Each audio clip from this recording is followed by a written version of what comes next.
But if your core beliefs are so fragile that they're vulnerable to discussion, you know, then they're probably not really good core beliefs.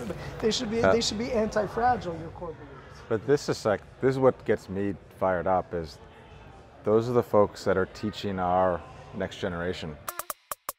That's dope.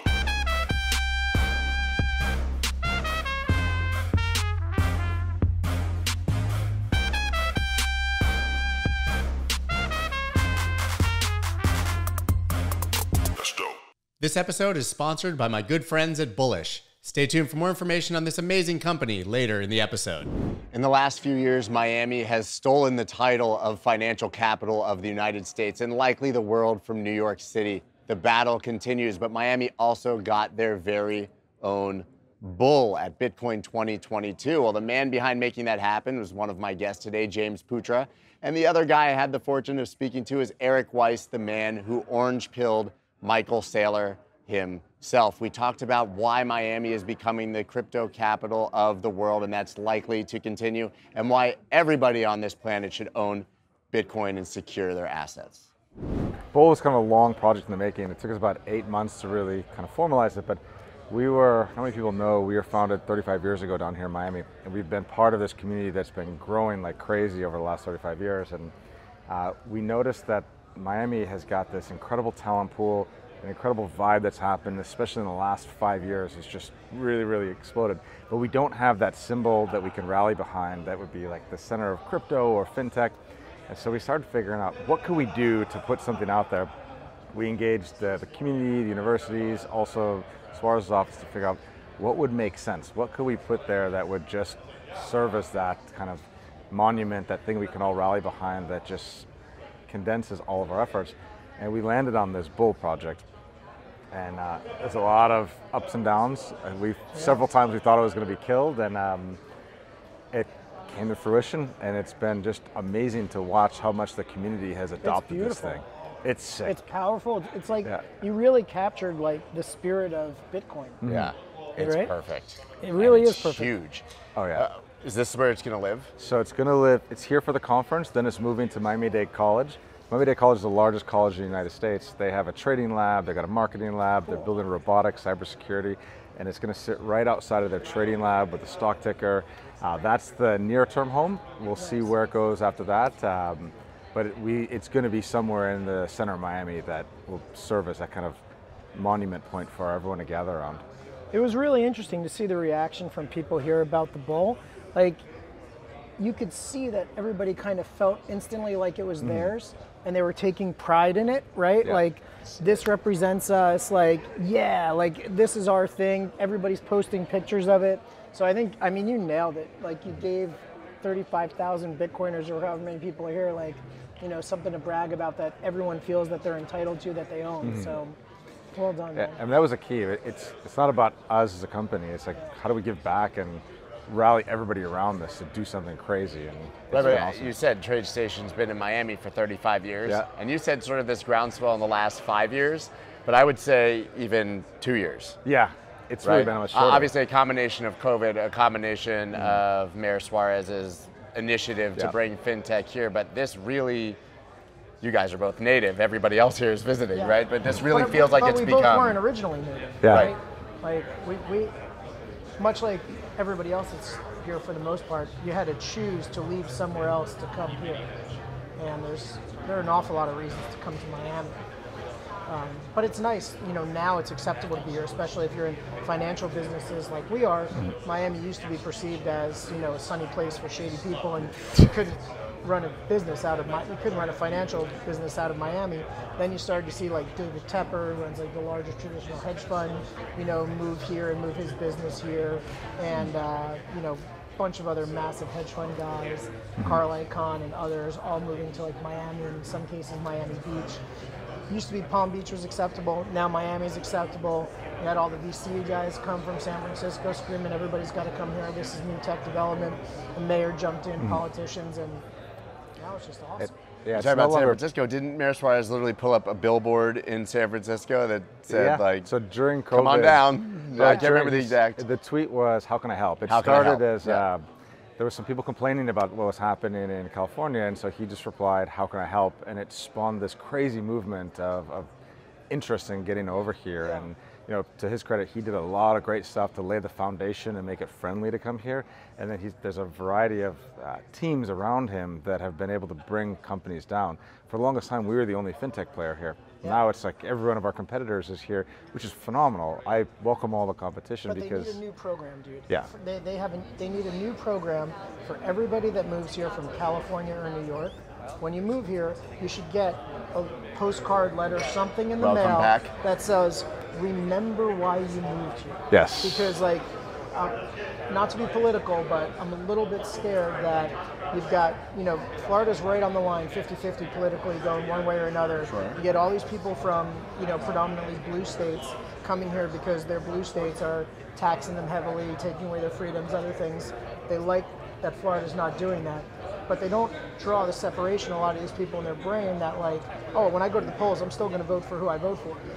No, remember why you moved here. Yeah. We like DeSantis, keep voting for these things. Let's keep this the way it is. Well, there are a lot of places that are seeing that, I think, in both directions in the United States right now.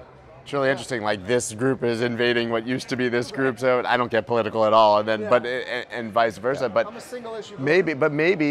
Maybe then we get actual mixing and a few productive conversations out of people. As long as they're pro Bitcoin, I'm with them. Yeah, let us do business. That's for me. I don't mind which direction you want to go, but make it friendly. We got to keep it friendly for people to come down here, live, work, and play. And it's been awesome to see. It still has that party flavor, but it's not the only thing you can do here now. And Miami is one of the only places on the planet that you can live in a tropical climate and make money and run a business. Correct. It's the only tropical climate in the continental U.S. Plus, great international airport, good tax situation. I left Miami 5 years ago, regrettably. Love Miami, but for family reasons. But our joke, my wife and I, we used to joke that everyone we would meet in Miami couldn't explain to us what their job was within the first 5 minutes. Yeah, they're all advisors. Everybody was on permanent right. It was like, what do you do? Well, you're using your dad's money to party. Okay, I got it. Just tell me, right? Family business, but it's completely the opposite now. Now everybody's pitching you something or is exactly, taxes are a big reason, right? So it's why. The other big catalyst for Miami was Art Basel. Art Basel brought tremendous amount of culture to Miami. With the arts comes the restaurants, performing arts, visual arts, etc. Plus, you got every sports team. So now we really do have quite a lot to offer, even people who are cultural snobs and social events. Yeah, it's been interesting to watch. I go to a lot of the different events in the community, and for a long time, there's a lot of people that needed stuff, and not enough people that had the ability to provide resources and things. And now, I think there's probably never enough people to provide resources, but we really have a strong population of folks that have meaningful value that they can contribute, nurture, and help some of the folks that are trying to come up in the community. Super credible people too. Barry Sternlick moved Starwood down here, and whoa. These are big businesses, big corporations that are really coming in, South Florida, Miami in particular. So I'm excited about the future here. It's been good for our real estate prices. Sure. Oh yeah, it's so is inflation. But it's a very interesting world here because when you're here, you realize you think crypto is a main thing. It's everywhere. Everywhere you go, there's Bitcoin, there's crypto. It's really this kind of tech-focused area. And when you leave, it's not as widespread. So we have this kind of very cool bubble that's happening in here. It's just everyone's feeding off that energy and trying to add more, bring it up bigger for everyone else. Once you get off crypto Twitter, what you find, I think in my experience, I'm sure you guys have experienced the same, is just the people that are attracted to crypto are generally just such positive people. It's really amazing to me. It requires a little bit of an open mind to adopt something new. Everything about crypto is kind of freedom-based, and there can be internal debate within crypto folks about this offers more freedom, I like this more, you're not going for enough freedom. But the very fact that it's attracting people who are freedom-based, it just creates an awesome culture. Everybody knows that there are advantages to trading on both centralized and decentralized exchanges. But why not choose an exchange like Bullish that offers the best of both worlds? Bullish's total trading volume recently exceeded $25 billion in just 7 months since they launched. And they have the best liquidity in the game when it comes to Bitcoin USD. Now, Bullish has released the first major upgrade to its liquidity pool technology with the introduction of a concentrated range-bound liquidity pool for the Bitcoin USD trading pair. This upgrade triples the order book depth within a range of 2%, making it one of the world's deepest Bitcoin USD trading pairs. This industry-leading order depth means you can trade confidently at scale with clearly understood price impact. You should check them out immediately at bullish.com/Melker. None of us were born Bitcoiners, right? It'll be different. It'll be different in the next generation, but you literally had to come to it through either somebody orange pilling you or some research that you did. I don't talk generally politics and religion, but I used to joke that like almost nobody, probably not true anymore, is born an atheist. They're born into some religion and then they do their research and that's what they decide is right for them, right? And so literally, and I've never thought about this with Bitcoin until right now, but you have to come to it through some intellectual decision or through going down some rabbit hole. Yeah, it was not presented to you when you were born yet. Correct, and I think, we all have really intelligent friends who are not into Bitcoin or not into crypto yet. And you kind of think, why is that the case? And so recently I've been thinking that it's not a matter of affluence or exposure or anything else that gets someone into crypto. It's a matter of time. Like, I have plenty of super successful friends with really busy businesses. Our friend Steve is a perfect example, right? Someone who's head down, cranking on their business, wherever their job is. It requires time to delve into Bitcoin, crypto, and understand why this is important, why you need this. There's no first glance, oh, I get it, yeah, I'm in.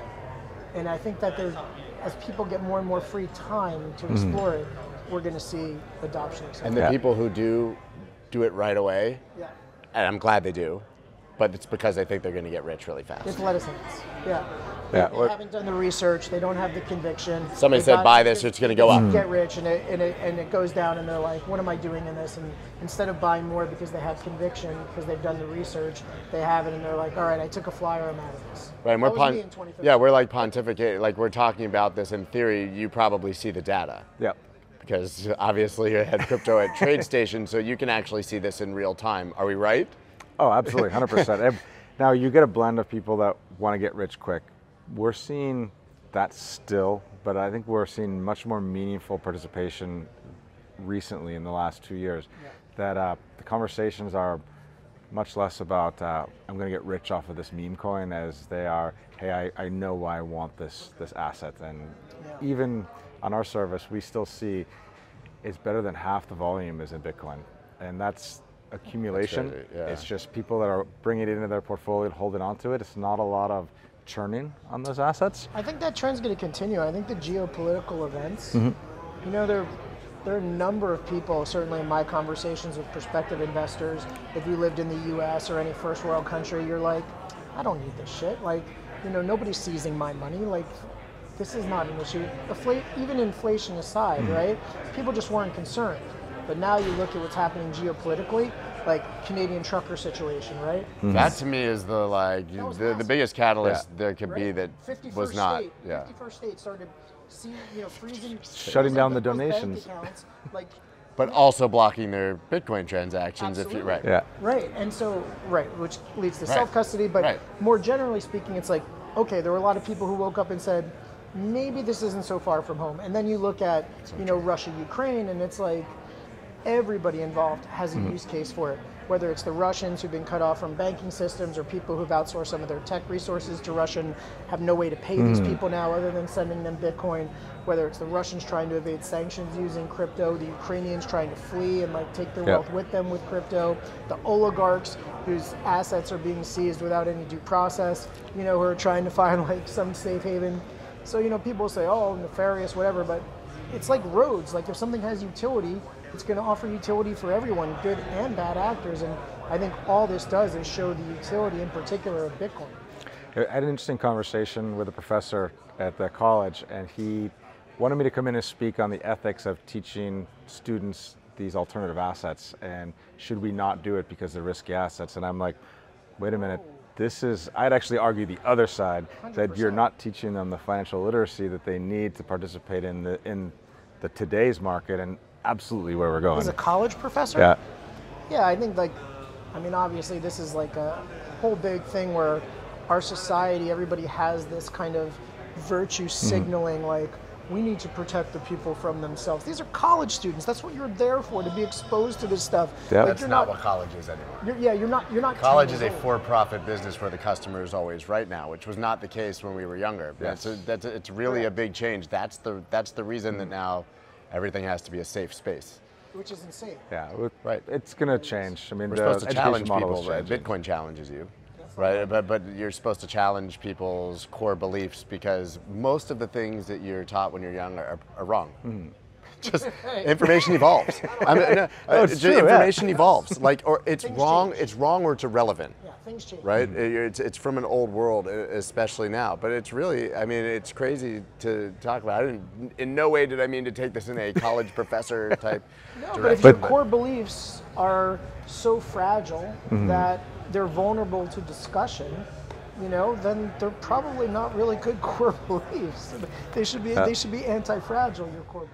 But this is what gets me fired up is those are the folks that are teaching our next generation. And it's so important to get to those people that can shape the next generation. I mean, I can only impact so many people, but if I can help 5 or 10 teachers, they're going to see hundreds of students over their lifetime. And if they can get a little piece of this financial literacy. This video will get seen by more people than a college professor will teach in an entire It's true. career. It's absolutely true. Yeah. That's really the point. Saylor and I talk about this sometimes, right? Because he does do a lot of video stuff and podcasts, but the rationale behind it is exactly that. If you were a college professor and you taught 100 students a semester and you taught, for 10 years, okay, what, you're going to touch 1,000, 2,000 people in a career? You do a video and it gets seen by 100,000 people, 1 million people in a day. If you're him. Yeah, your stuff too. Yeah. It's like you're impacting way more people than a college professor will impact in an entire career. This is true. And it's relevant now. Yes. It takes a long time for information to get into the curriculum of university. And this space moves so fast. Yeah. I mean, 6 months is fundamentally different all the time. Yeah, you have to wonder, which makes me wonder if our kids will even go to college. It's a valid question. I think it's going to be Or what it probably will be yes, when they but it'll do. be very different. Yeah, I mean, Saylor Academy has free education. I think you can get an accredited degree online completely for free. So why pay a school money other than the pedigree and the social aspect? You just want the knowledge, you can get the knowledge. Yeah. I mean, that's all we're at a convention with 35,000 people right now, all thirsty for knowledge. And some of the smartest people in the space. It's pretty incredible. Yeah, it's absolutely incredible. So where can people find you guys after this? Probably on Twitter's best, Eric_BIGFUND. James Putra, you can find me on Twitter, James R. Putra. You can also check us out at TradeStationCrypto.com. A lot of good stuff happening. I should mention that we actually sponsored the Miami-Dade College Student-Led Investment Fund. Oh, nice. So when we went there, they had only a long equity fund. And so they could only allow the students to buy and hold stocks. Yeah. I'm like, wait, this is terrible. Like, that's an old model. So we said, let's come in and offer some of our help. We put our money where our mouth is and donated it's $50,000 to seed the fund. And we let them trade spot crypto, crypto stocks, crypto derivatives. So not only can they go long on spot, they can start experimenting with different strategies. And that's awesome. Absolutely awesome. Well done, man. Well, both of you guys are doing your part for sure to orange pill the world. So thank you guys Trying very to. much. Awesome. I'm glad to put these together. This is one of those ones where I was just like, let's do it. And we all sit down and have a talk, and it ends up being the best conversation. Why So not? thank you guys. Absolutely. Thank you. Thank you so much for listening to this episode. If you haven't already left a rating or a review on Apple Podcasts or Spotify, please do that now. Spotify just added ratings, so please go ahead and click that 5-star. I'll see you guys next time.